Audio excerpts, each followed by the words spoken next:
आज हम इस वीडियो में इनकम टैक्स एक्ट 1961 के कुछ इम्पॉर्टेंट डेफिनेशन को देखेंगे। ये दो डेफिनेशन हम यहाँ पे सबसे पहले देखेंगे। तो चलिए स्टार्ट करते हैं। सबसे पहले डेफिनेशन जो हम लेते हैं वो है इनकम की डेफिनेशन इनकम टैक्स एक्ट के अकॉर्डिंग। तो अंडर सेक्शन 2 सब सेक्शन 24 में इनकम को डिफाइन किया गया है इनकम टैक्स एक्ट 1961 में। तो हमें पता है कि इनकम टैक्स जो होती है इनकम पे चार्ज की जाती है। तो इनकम पे जिस इनकम पे इनकम टैक्स को चार्ज करना है वो एग्जैक्टली वो उस इनकम का क्या मतलब हुआ, हम किन किन चीज़ों को इनकम में इंक्लूड करेंगे, ये ही इस डेफिनेशन में एक्सप्लेन किया गया है। तो under section 2 two sub section 24 में ये बात बोली गई है कि इनकम की कोई भी डिफाइंड डेफिनेशन नहीं है, मतलब कोई स्पेसिफिक डेफिनेशन गिवन नहीं है इनकम टैक्स के अंदर। लेकिन हाँ, वहाँ ये बात ज़रूर बताई गई है कि हम कौन कौन सी चीज़ों को इनकम का पार्ट मानते हैं, मतलब हम किन चीज़ों को इंक्लूड करते हैं जिनको हम कह सकते हैं कि वो हमारी इनकम है। तो अंडर सेक्शन 2 सब सेक्शन 24 में उन आइटम्स को इंक्लूड किया गया है जिन्हें हम इनकम का पार्ट बताते हैं। तो लेट्स सी, जैसे पहला क्या हो गया, प्रॉफिट एंड गेन्स। अगर आप कुछ भी कर रहे हैं, कोई भी बिजनेस कर रहे हैं या नॉर्मली कोई किसी प्रोफेशन में इन्वॉल्व है या आप कोई भी चीज़ कर रहे हैं जिसमें आपको किसी भी तरीके का प्रॉफिट होता है या कोई गेन होता है, तो उसे हम क्या कहेंगे, उसे हम आपकी इनकम का पार्ट मानेंगे, मतलब उसे हम इनकम ट्रीट करेंगे। अगर हम इनकम ट्रीट करेंगे तो इसका मतलब उस पर टैक्स भी पे करना पड़ेगा, इनकम टैक्स, राइट। अगर आपको डिविडेंड रिसीव हो रहा है, डिविडेंड क्या होता है, डिविडेंड मतलब जब आप कंपनी के शेयर्स या म्यूचुअल फंड्स में या कहीं पे भी आप इन्वेस्ट करते हैं, शेयर्स वगैरह में इन्वेस्ट करते हैं, तो कंपनी अपने प्रॉफिट के कुछ पार्ट्स को अपने शेयर होल्डर्स को डिस्ट्रीब्यूट करती है, प्रॉफिट्स के पार्ट्स को, दैट इज़ डिविडेंड, राइट। तो अगर इस तरह से कोई डिविडेंड की इनकम आपको हो रही है, डिविडेंड रिसीव कर रहे हैं आप, तो हम उसे क्या मानेंगे, आपकी इनकम। और जब हम आपको इनकम मानेंगे तो मतलब हम इनकम टैक्स लगाएंगे उस पर।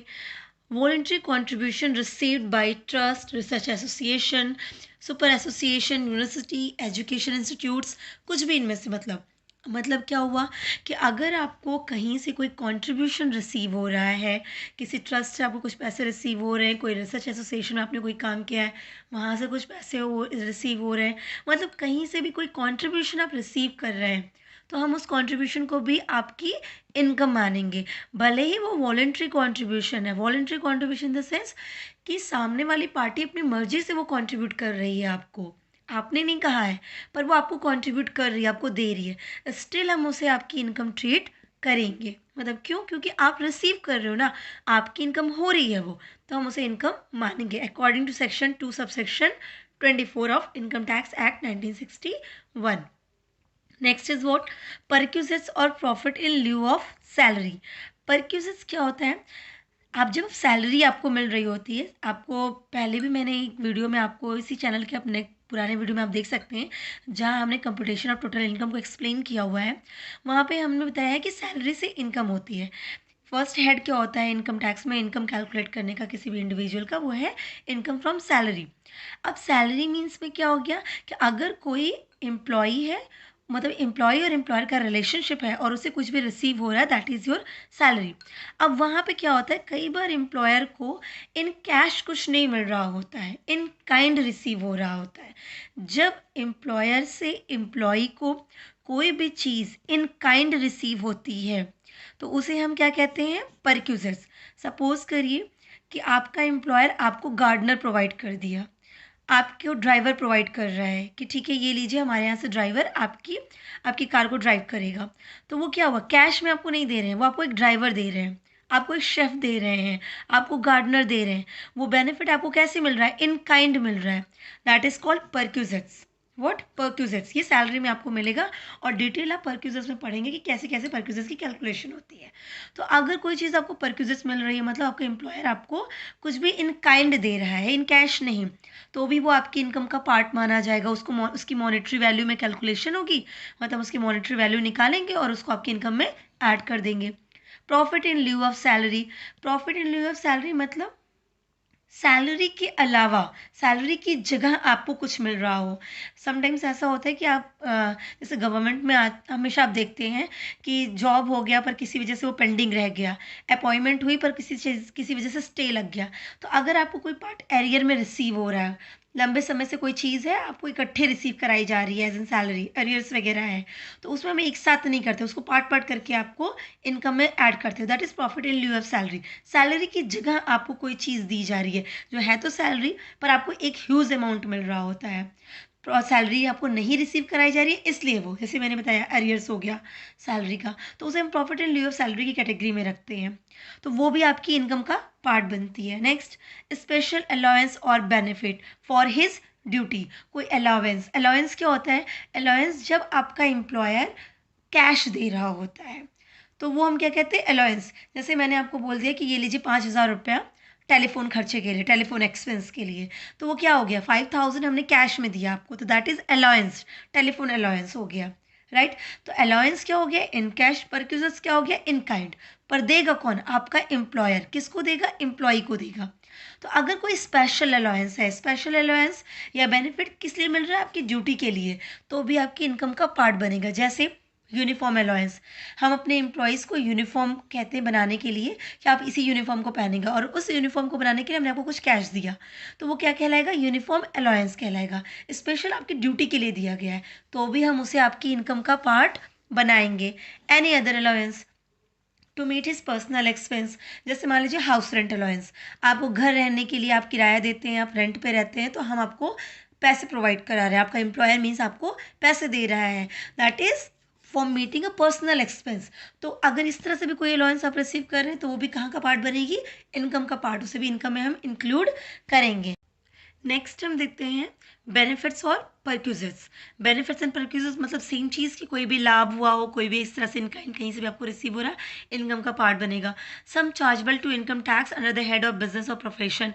इनकम टैक्स एक्ट के अकॉर्डिंग अगर कोई चीज़ जो बिजनेस एंड प्रोफेशन में जाके चार्ज की जा रही है, अब बिजनेस एंड प्रोफेशन क्या हो गया? मैंने आपको जैसा वहाँ पहले बताया है, 5 हेड होते हैं। एक, किसी भी इंडिविजुअल की इनकम को कैलकुलेट 5 हेड में किया जाता है। एक, सैलरी। दूसरा, हाउस प्रॉपर्टी। तीसरा, पीजीबीपी। चौथा, कैपिटल गेन। और पांचवा है अदर सोर्स, राइट।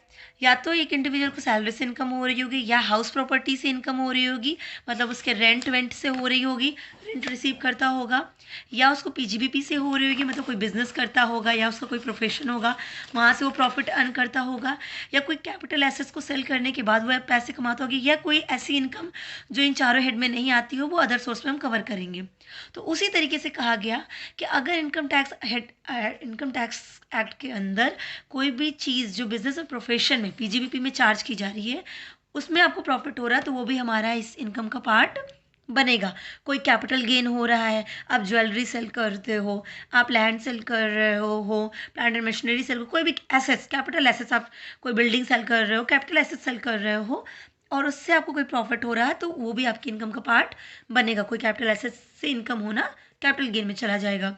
या इंश्योरेंस का कोई बिजनेस है आपका और वहाँ पे कोई प्रॉफिट गेन है, तो भी हम उसको आपकी इनकम का पार्ट बनाएंगे।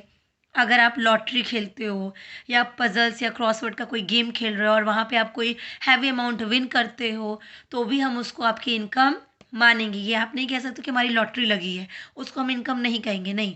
सेक्शन 2 सब सेक्शन 24 कहता है वो भी आपकी इनकम का पार्ट बनेगा। कोई जैसे आप केबीसी आप देखते हो, केबीसी में विन किया, तो वो भी पैसे पा रहे हैं ना, प्राइज मनी आपकी मिली, आपको रिसीव हुई, तो इसका मतलब आपको इनकम हुई तो वो इनकम में ऐड होगी। ये अलग बात है कि वो अदर सोर्सेज के हेड में होती है, किस सोर्सेज में होगी वो एक अलग चीज़ है, पर उसे इनकम का पार्ट हम बनाएंगे। प्रोविडेंट फंड, सुपरएनुएशन फंड, जैसे पीएफ वगैरह, आप जॉब कर लेते हो, आप रिटायर होते हो और एक हैवी अमाउंट आपको एम्प्लॉयर आपको पे कर रहा होता पीएफ, तो उस रिटायरमेंट के बाद, तो वो सब भी आपकी इनकम मानी जाएगी और वो भी इनकम का पार्ट बनेगी। की मैन इंश्योरेंस पॉलिसी पीजीबीपी और सैलरी में बहुत डिटेल में बताया जाता है। जैसे कभी कभी बिजनेसमैन क्या करते हैं, कंपनीज में क्या होता है, जो उनके बहुत ही बहुत इंपॉर्टेंट पर्सनस होते हैं, जैसे मैनेजरियल पर्सनल जो होते हैं, जो की मैन होते हैं, जिनसे उनका बिजनेस ड्राइव हो रहा होता है, उनकी इंश्योरेंस कराते हैं। तो की मैन इंश्योरेंस पॉलिसीज होती है, उसको कहते हैं। अगर उस हिसाब से कुछ हो रहा है और उसका प्रीमियम वगैरह का कुछ बात है तो वो भी इनकम का पार्ट बनेगा। ये पूरी लिस्ट कॉन्क्लूसिव लिस्ट नहीं है, मीन्स सिर्फ इतने ही नहीं, इसके अलावा भी इस सेक्शन में बहुत सारी बातें कही गई हैं जिसको हम इनकम में ऐड करते हैं। तो ये एक एग्जॉस्टिव लिस्ट है बस, जिसमें आपको बता दी कुछ इंपॉर्टेंट बातें हमने डिस्कस कर ली कि इन सब चीज़ के टोटल को हम क्या कहेंगे, इनकम। तो इनक्रक्स क्या हो गया, under section 2 sub section 24, under section 2 sub section 24 of income tax act income की डेफिनेशन गिवन नहीं है, कोई डेफिनेशन नहीं गिवन है, लेकिन हाँ सिर्फ ये एक्सप्लेन किया गया है कि हम किन किन चीज़ों को इनकम में इंक्लूड करते हैं। तो जिसमें से हमने कुछ पॉइंट्स देखे हैं।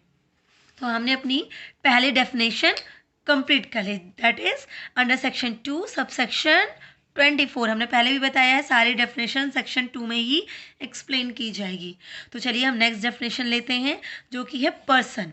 ठीक है, हमें पता है कि इनकम टैक्स एक्ट में हम क्या करते हैं, इनकम पे टैक्स देते हैं। ठीक है, किसकी इनकम पे, इंडिविजुअल की इनकम पे, मतलब पर्सन्स की इनकम पे। तो पर्सन मतलब कौन से लोगों को हम पर्सन कहेंगे, किस पर्सन की इनकम पे देंगे, कौन है पर्सन, इसको भी डिफाइन किया है किसने, इनकम टैक्स एक्ट ने। इनको किसमें, सेक्शन 2 सब सेक्शन 31 में डिफाइन किया गया है। तो चलिए देखते हैं कि पर्सन की डेफिनेशन क्या दी गई है under section 2 sub section 31 of income tax act 1961 में। Let's see. तो क्या बोला गया है, पर्सन मतलब कौन से लोग हो गए, पर्सन इंक्लूड्स द फॉलोइंग। जब भी इनकम टैक्स एक्ट में पर्सन कहा जाएगा तो पर्सन मतलब ये 7 लोग उसमें आ जाते हैं। पर्सन इंक्लूड्स द फॉलोइंग, कौन कौन, एक individual, HUF Hindu undivided family जिसको हम एचयूएफ कहते हैं, a company, a firm, a AOP, AOP means association of person, और a body of individual, BOI. Next local authority, artificial judicial person means company. Artificial judicial person कौन होगी, company वगैरह होते हैं, या किसी और को भी जिसको आर्टिफिशियली आपकी लॉ ने पर्सन माना हो, कोई भी, तो वो भी आपका क्या कहलाएंगे, पर्सन। ऐसे में इनमें से किसी की भी अगर इनकम हो रही है तो उस पर इनकम टैक्स चार्ज किया जाएगा, उसे हम पर्सन बुलाते हैं। करेक्ट है इतनी बात, ओके। अब हम एक एक देखते हैं। इंडिविजुअल मतलब क्या हुआ, इंडिविजुअल कौन होता है, तो इंडिविजुअल पर्सन मतलब कोई भी नेचुरल पर्सन, ठीक, कोई भी ह्यूमन बीइंग, वो चाहे मेल हो, फीमेल हो, माइनर चाइल्ड हो, या फिर कोई ल्यूनेटिक पर्सन क्यों ना हो, वो हम क्या कहेंगे, इंडिविजुअल। कोई भी आर्टिफिशियल, कोई भी नेचुरल पर्सन, जैसे हम बाय बर्थ कहते हैं, जैसे जो ह्यूमन बींग्स हम लोग जो हैं, वो चाहे मेल हो, फीमेल हो, कोई माइनर चाइल्ड हो, कोई लुनेटिक पर्सन हो। लुनेटिक मतलब किसी भी टाइप से, जैसे ड्रिंक एंड समथिंग, तो इस तरह से कुछ कोई भी हो, पर उसे हम क्या कहेंगे, इंडिविजुअल। एचयूएफ किसे कहते हैं, HUF consist all person linearly a descendant from a common ancestrals including their wives, unmarried daughters etc. Hindu undivided family, जब हम जैसे होते जॉइंट फैमिलीज हो गई और उनका कोई बिजनेस चल रहा होता है, जो एंसेस्ट्रल प्रॉपर्टी जैसे कि बहुत पुराने टाइम से हमारे पूर्वजों से चल रही प्रॉपर्टी हो गई, तो उनसे थ्रू कोई बिजनेस चल रहा होता है, तो वो हिंदू अनडिवाइडेड फैमिली में आता है। तो उसमें क्या मेन होता है, जो सीनियर होता है उस फैमिली का, उसी को बोलते हैं कर्ता, वो बिजनेस का हेड होता है। तो उसमें जो भी सन होते हैं, जो भी मेल पर्सन होते हैं, उनकी वाइफ्स भी इंक्लूड कर ली जाती हैं, और अगर कोई अनमैरिड डॉटर है तो वो भी। हम आपको बता दें कि एचयूएफ में 2 रूल चलते हैं, दया भार्गव और Mitakshara, rule of Daya Bhargav and rule of Mitakshara. तो उनके बेसिस पे हम डॉटर और अनमैरिड डॉटर और डॉटर्स का हिस्से की बात होती है, वो दोनों रूल के अकॉर्डिंग जाते हैं। जो स्कूल्स हैं मिताक्षरा और दया भार्गव, उनके स्कूल्स के अकॉर्डिंग चलते हैं, तो हम कभी डिस्कस करेंगे बाद में। तो ये एचयूएफ हो गया, राइट। एचयूएफ में जैन, सिख इन फैमिली को भी इंक्लूड किया गया है। हिंदू मीन्स सिर्फ हिंदू नहीं, जैन और सीख को भी इसमें इंक्लूड किया गया है, उनका भी फैमिली बिजनेस होगा तो एचयूएफ में आ जाता है। नेक्स्ट क्या हो गया, कंपनी। कंपनी में पता है कोई भी आर्टिफिशियल पर्सन जो कि क्रिएटेड बाय लॉ हो, जिसका अपना परपेचुअल सक्सेशन हो, उनकी कॉमन सील समझ रहे हैं आप, जैसे हमारा सिग्नेचर होता है नेशनल पर्सन का, वैसे उनकी कॉमन सील हो और वो लिमिटेड लाइबिलिटी के हों। ये हम कंपनी की डेफिनेशन में बचपन से पढ़ते आ रहे हैं, तो उसे हम कंपनी कहेंगे। Then firm means a partnership firm which is defined in a partnership act. Firm means partnership firm, जो कि partnership act 1932 में डिफाइन किया गया होगा। AOP कौन हो गया, association of person means may consist to और मोर इंडिविजुअल और any other person that is an individual, a company और टू और मोर कंपनी। जब दो या दो से दो लोग इंक्लूड होते हैं, दो या दो से अधिक लोग एक साथ मिलकर काम कर रहे हो, चाहे वो दो या दो से अधिक लोग इंडिविजुअल हो, कोई कंपनी हो या कोई भी हो, जब एक साथ मिलकर काम कर रहे हो that is association of person. Association मतलब मिलना, किसका, पर्सन का। पर्सन मतलब डेफिनेशन में जितने लोग कहे गए कोई भी, तो जब इस तरह से दो लोग मिल रहे हो that is OAP। BOI body of individual means a कॉन्ग्लोमरेशन of individuals who come together by chance or by and birth or testamentary dispositions means body of individual जो आप कह सकते हैं कि बाय चांस एक ही हो, जैसे बाय बर्थ ट्विंस आ जाते हैं जो एक साथ जुड़े हों या दो एक लोग हों, तो बाय बर्थ हो रहे हैं या किसी वजह से, तो उन्हें हम क्या कहते हैं, बॉडी ऑफ इंडिविजुअल, जो जुड़े हुए हों एक साथ। तो ये आपके ये सारे लोग क्या कहलाएं, पर्सन कहलाते हैं। तो मीन्स 7 लोगों को मिला के पर्सन कहा गया है। कोई भी इंडिविजुअल हो गया, कौन कौन हो गया, कोई भी इंडिविजुअल, कोई भी फर्म, ठीक, कोई भी AOP, BOI, right, firm, individual, company आपकी हो गई, AOP हो गया, BOI हो गया, ये सारे लोग क्या हो गए आपके इन पर्सन्स कहलाते हैं, राइट। हमने आपका इनकम देख लिया और पर्सन देख लिया। तो असेसमेंट ईयर क्या होता है और प्रीवियस ईयर क्या होता है। तो इनकम टैक्स एक्ट 1961 में असेसमेंट ईयर को एक्सप्लेन किया गया है सेक्शन 2 सबसेक्शन 9 में, और प्रीवियस ईयर को एक्सप्लेन किया गया है अंडर सेक्शन 3 में, राइट। तो हम आज स्टार्ट करते हैं असेसमेंट ईयर और प्रीवियस ईयर से कि ये दोनों होते क्या हैं, करेक्ट। चलिए अब देखते हैं ये क्या होता है, राइट। एकदम लेमन लैंग्वेज में देखते हैं सबसे पहले, फिर हम डेफिनेशन देखेंगे। लेमन लैंग्वेज में अगर देखें तो असेसमेंट ईयर वो ईयर होता है जिस ईयर हम अपनी इनकम पे टैक्स पे करते हैं। क्या करते हैं, हम अपनी इनकम पे टैक्स पे करते हैं, वो हमारी असेसमेंट ईयर होती है।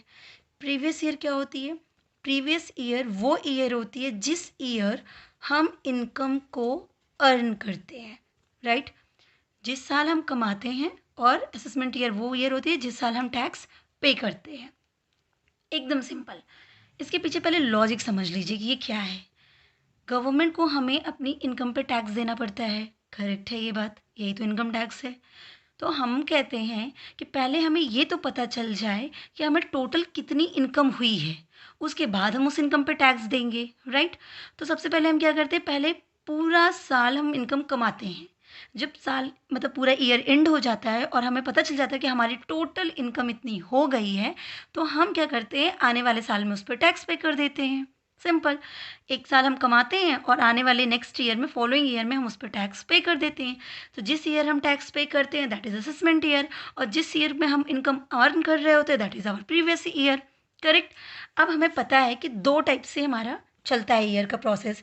एक तो जो हम समझते हैं कैलेंडर ईयर, जो चलता है जनवरी टू दिसंबर, सबको पता है कैलेंडर ईयर ये चलता है। पर अकाउंटिंग में और इनकम टैक्स में, बिजनेस में नॉर्मली सब बात करते हैं फाइनेंशियल ईयर की। किसकी बात करते हैं, फाइनेंशियल ईयर की, जो कि अप्रैल से शुरू होता है, 1 अप्रैल से, और 31 मार्च को एंड होता है। हाँ, ये हमें पता है। तो यहाँ भी हमारा जो ये इनकम टैक्स है, अकाउंट्स है और ये सब चीज़ें हैं, तो हम कौन सी ईयर की बात कर रहे हैं, हमेशा अप्रैल टू 31 मार्च, ना कि जनवरी टू दिसंबर। वो कैलेंडर ईयर हमारे लिए कुछ नहीं होता है, अप्रैल और मार्च का ही हमारा होता है, 1 April to 31 March. 31 March means next following year का 31 मार्च। तो चलिए हम एक चीज़, एक एग्जाम्पल से शुरू करते हैं सबसे पहले, फिर हम डेफिनेशन को डिटेल में देख लेंगे। सपोज करिए कि मिस्टर ए हैं, करेक्ट। मिस्टर ए जो कि 2017 मतलब अप्रैल 2017, जब भी मैं 17-18 बोल रही हूँ इसका मतलब अप्रैल, 1 अप्रैल 2017 से 31 मार्च 2018 की बात मैं कर रही हूँ, करेक्ट। ओके, तो अप्रैल टू मार्च इनका क्या है, मिस्टर ए अपना बिजनेस करते हैं, क्या करते हैं, बिजनेस किए। 31 मार्च को वो खड़े हैं और उनकी टोटल इनकम उनको पता चल चुकी है कि उनकी टोटल इनकम कितनी है, डन है। अब वो क्या करेंगे, इनकम तो इन्होंने अर्न कर ली, अब ये क्या करेंगे, इनकम कब इन्होंने, टोटल इनकम कब अर्न की है इन्होंने, 17 और 18 में अर्न कर ली इन्होंने इनकम।